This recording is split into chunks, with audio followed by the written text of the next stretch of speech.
안녕하세요, 여러분. ICT가 좋다의 MC 장서유입니다. 여러분은 어떤 취미를 가지고 계시나요? 저는 여유로운 주말에 집에서 차 한 잔 마시면서 넷플릭스로 영화 감상하는 취미 가지고 있는데요. 넷플릭스는 자신이 원하는 취향의 영화나 드라마를 추천 알고리즘을 통해 손쉽게 골라볼 수 있다는 장점을 가지고 있어 다양한 연령층의 고객을 확보하고 있습니다. 미국인의 무려 60%가 이 스트리밍 플랫폼으로 이용한다는 넷플릭스. 넷플릭스의 국내 점유율 또한 만만치 않은 수치를 기록하고 있는데요. 무려 국내 유료 가입자 수가 2020년 12월 기준으로 380만여 가구나 된다고 합니다. 작년 기준이니 올해는 훨씬 더 늘어났겠죠. 이렇게 수요와 공급이 원활한 넷플릭스.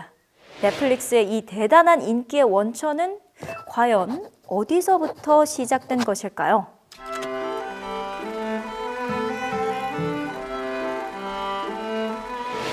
넷플릭스는 남녀노소를 불문하고 다양한 연령층의 소비자들에게 인기를 얻고 있는 온라인 스트리밍 서비스의 대표적인 모델입니다. 세계 190여 개국 총 2억 명이 넘는 가입자의 시청 형태를 모두 분석해 최적의 콘텐츠를 추적해주는 빅데이터 기반의 플랫폼이죠. 넷플릭스의 추천 알고리즘은 수천 개의 콘텐츠 중에서 소비자에게 가장 적합한 30개에서 40개의 콘텐츠를 추천해주는 방식으로 콘텐츠를 선택하는 과정에 있어 이 고민하는 시간을 감소시켜줌과 동시에 개인의 취향과 가장 유사한 콘텐츠를 손쉽게 시청할 수 있다는 점에서 높은 만족도를 선사합니다. 먼저 많은 분들이 가장 궁금해하실 이야기입니다. 넷플릭스가 어떻게 내 취향을 간파한 거지? 어떻게 내가 보고 싶었던 영화가 추천 작품에 뜬 거지? 하는 의문 한 번쯤 가졌던 적이 있으실 텐데요. 다름 아닌 인공지능으로 구현되는 서비스를 통한 기술 덕분입니다. 초기 사용자의 정보를 수집하는 과정에서 좋아요, 선택한 영상, 선택하지 않은 영상, 시청 시간대, 영상 시청 기기 등을 파악한 AI는 이 수집된 정보를 분석해 이용자들을 분류하기 시작합니다. 비슷한 패턴을 가진 이용자를 같은 그룹에 묶는 방식인 것이죠. 또한 태그를 이용한 머신러닝 알고리즘 방식이 적용되기도 하는데요. 넷플릭스의 직원들이 8만 개로 세분화한 콘텐츠에는 모두 해당 콘텐츠와 관련 있는 태그가 달려 있습니다. 사용자의 취향은 총 2,000개로 세분화되어 있죠. 사용자가 선택한 콘텐츠들을 통해서 개인의 취향을 간파하고 초세분화해 비슷한 유형의 콘텐츠를 추천해주는 것입니다. 정말 똑똑하죠. AI, 빅데이터와 같은 ICT 기술의 발달로 이러한 초세분화 기술이 가능해지면서 기업과 고객이 모두 상부상조하는 가치를 실현할 수 있게 된 것입니다. 초세분화란 바로 초개인화를 이루기 위한 수단이라고 볼 수도 있는데요.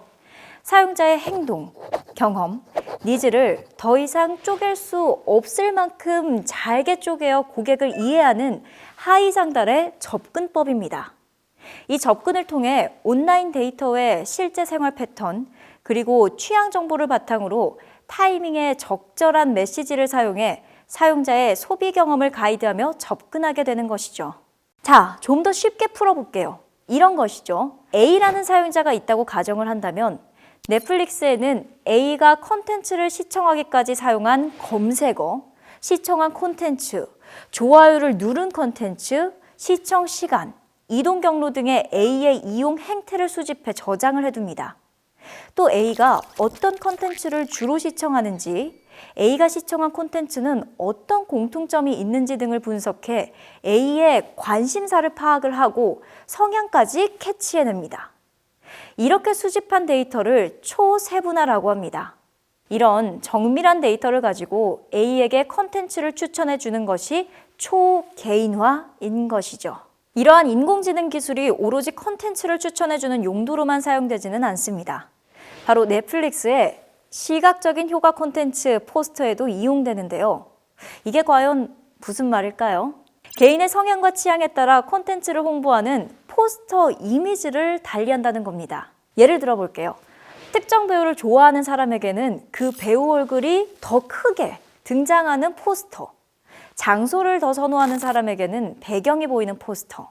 이런 방식으로 개인이 선호하는 형태의 포스터를 추출해 맞춤형으로 제공한다는 거죠.